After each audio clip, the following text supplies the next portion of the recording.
ፎቶ አይነሳም እንዴ? እሱ የሚመጣ እኮ ማሳየቶች አይቀርም። እሺ ይኸውልሽ አደጋ ውስጥ እንዳትከቺኝ። ችግር የለውም በሄዳለሁ። አደጋ ውስጥ አጣችሁ።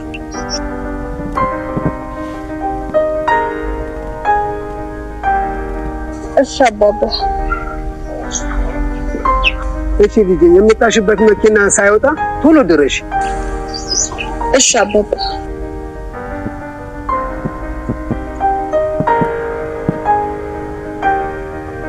አባባ መቼም ዛሬ አይወሹኝም አይደል? ልጄ ግን ምንድነው ማወቅ የፈለከው? ቢኒ አሁን ላይ እድል ላይና ሮማን ላይ ምርመራ ጀምሯል። ታዲያ ባለፈው ሮማንን ተከታትሎ ሽማግሌው ጋር ስትሄድ ተደብቆ አየ እንጂ የሰማው ነገር የለም። ታዲያ በአሁንም ተመሳሳይ ነገር ነበር ያደረገው። እድልንም ተከታትሏት ሽማግሌው ጋር ከሄደች በኋላ እዛ ተደብቆ ካየ በኋላ ነበር ሽማግሌውን ቀረብ ብሎ ሲጠይቀው ቀጥታ ባይነግረው እንኳን የተወሰነ ፍንጭ ሰጥቶታል።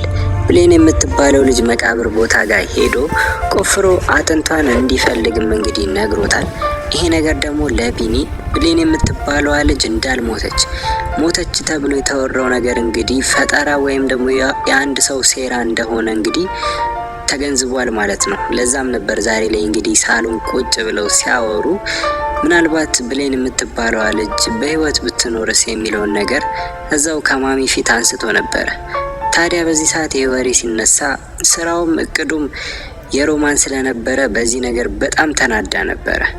እስቲ ቢኒ ነገሮችን ተከታትሎ ሮማንን ሊያጋልጣት ይገባል የምትሉ ይህን ቪዲዮ አንዴ ላይክ እያደረጋችሁ ታዲያ በቀጣይነት ምን ሊፈጠር ይችላል የሚለውን ነገር ስናይ እዛ ጋር ማሚን ብትሆን እንግዲህ ጥርጣሬ ተሰምቷት ሳይሆን ልጄ በህይወት ትኖራለች የሚለውን ነገር አስባ ሳይሆን እድል በነገረቻት መሰረት ሄዳ ብታለቅስና እርሟን እዛ ብታወጣ ለሷ እንደሚቀላት ነግራት ነበር። ምክንያቱም አስሬ ስለሷ እያሰበች ብሌን እያለች ፎቶዋን እየያዘች በተደጋጋሚ እያለቀሰች ስትረበሽ አይተናታል።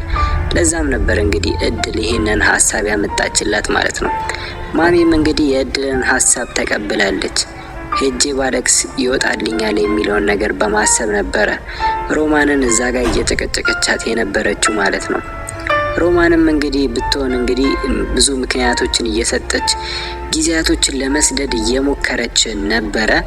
የሆነ ነገር ትላለች ወይ ታምም ያለው ትንሽ ላገግም ብዙ ነገሮችን እያለች ነበረ።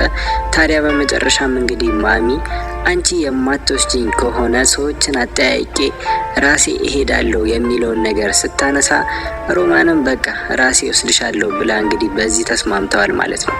ይህንንም እንግዲህ የተስማሙት ሮማን እዛ ጋር የውሸት መቃብር ቦታ አሰርታ እንግዲህ ይሄ ነው የልጅሽ መቃብር የብሌን መቃብር ይሄ ነው ብላ ልታሳያት ነው ያሰበችው ማለት ነው። ግን ደግሞ አሁን ይሄ ነገር ለማሚ ምናልባት ሊያሳምናት ይችል ይሆናል።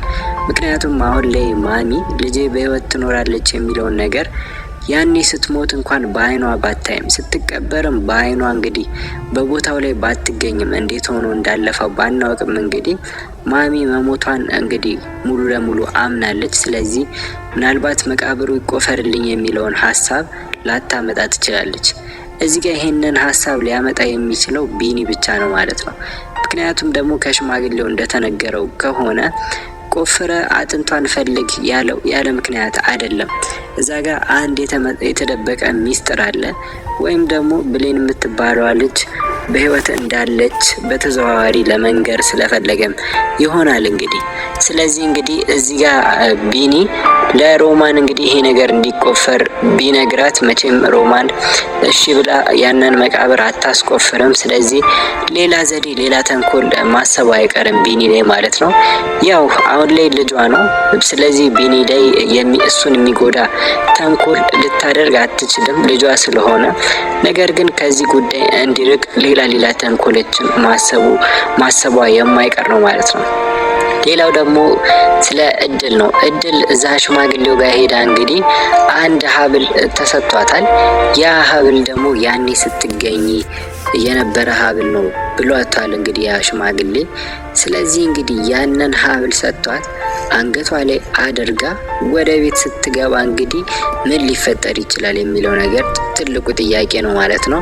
ምክንያቱም እዛ ሽማግሌው ይህንን ሀብል ለእናትሽ ወይም ደግሞ አሁን ሌላ ያለችው አለቃሽ ብቻ አሳይ እንጂ ለሌላ ሰው እንዳታሳይ ወይም እንዳትሰጭ ብሏቸዋል ማለት ነው። ስለዚህ ያ ሀብልም እንግዲህ የተሰጣት ምናልባትም ከማሚ ሊሆን ይችላል ማለት ነው። ያኔ ስትገኝ የነበረ ሀብል ከሆነ በእርግጠኝነት ሊሆን የሚችለው እንግዲህ የማሚ ነው ማለት ነው። ስለዚህ እንግዲህ አሁን ላይ እድል ያንን ሀብል አድርጋ እነሱ ቤት በምትሄድበት ጊዜ ማሚ ያንን ሀብል በምታይበት ጊዜ ምን ሊፈጠር ይችላል የሚለውን ነገር ስናይ እንግዲህ ምናልባትም እንግዲህ ማሚ አሁን ላይ ሙሉ ለሙሉ ልጄ ሞታለች የሚለውን ነገር እያሰበች ስለነበረ ምናልባት ይህንንም መመሳሰል ብላ ልታስበው ትችላለች። ከዚህ በፊት እንግዲህ እድል ላይ የምታያቸውን ባህሪያቶች፣ ንዴቷ፣ ሰው ላይ ያላት እንግዲህ እልህኝነት ምናምን ከብሌን ጋር ተመሳሳይ እንደሆነ ስትናገር ነበር። ስለዚህ አሁንም እንግዲህ የምታየው አንገቷ ላይ ያለውን ሀብል ከብሌን ጋር ተመሳሳይ ነው። የኔም ልጅም እንደዚህ አይነት ሀብል ነበራት የሚለውን ነገር ልታነሳ ትችላለች ማለት ነው። ስለዚህ እንግዲህ ምናልባት ማሚ ላይ ይሄ ነገር ጥያቄ ላይፈጥርም ይችላል፣ ግን ደግሞ ልትጠራጠርም የምትችልበት ሁኔታዎችም ሊኖር ይችላሉ ከእህቷ ሮማን አንጻር ማለት ነው። ምክንያቱም ስለ ብሌን ሲነሳ ሮማን ሁልጊዜ እንደተረበሸች ነው፣ እንደተናደደች ነው። ምክንያቱም የእሷ ሴራ የእሷ ተንኮል ስለሆነ እንዳይጋለጥባት ስትል ፊቷ ላይ የሚታየው ሪያክሽን እንግዲህ በጣም እንግዲህ ለየት ያለ ነው። ስለዚህ ከዚህ ነገሮች ጋር እንግዲህ ማሚ ነቃ ብላ ነገሮችን ማያያዝ ከቻለች ምናልባትም እንግዲህ ትንሽ ጥርጣሬ ልታይ ትችላለች ማለት ነው። አሁን ላይ በእርግጥ ቢኒም ያየውን ነገር የሰማውን ነገር ለማሚ እንግዲህ ቀጥታ ባይነግራትም ራሱ ተመራምሮ እስኪደርስበት ጊዜ ቢፈጅበትም የሆነ ሰዓት ላይ ለእሷ መናገሩ አይቀርም ማለት ነው።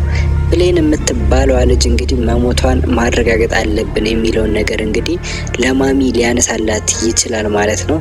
ማሚ እንግዲህ ምናልባት ሮማን መክራት ያንን ሀሳብ እንግዲህ እንዳትቀበል ልታደርጋትም ትችላለች፣ ግን ደግሞ ቢኒን ልትሰማውም ትችላለች። ምክንያቱም ቢኒ አስተዋይ ልጅ እንደሆነ ስለምትተማመንበት ምናልባትም የተናገረው ነገር እውነት ሊሆን ይችላል የሚለውን ነገር ቆም ብላ ልታስበው ትችላለች ማለት ነው። ስለዚህ አሁን ላይ እንግዲህ እድል ከቤተሰቦቿ ጋር ለመገናኘት ትንሽ ጊዜያት ብቻ የቀራት ይመስላል ማለት ነው። እዛ ጋር ብቻ መቃብሩን ቆፍሮ ብሌን እንደሌለች እዛ ጋር እንዳልሞተች ብቻ ማረጋገጥ ነው የሚጠበቅባቸው ማለት ነው።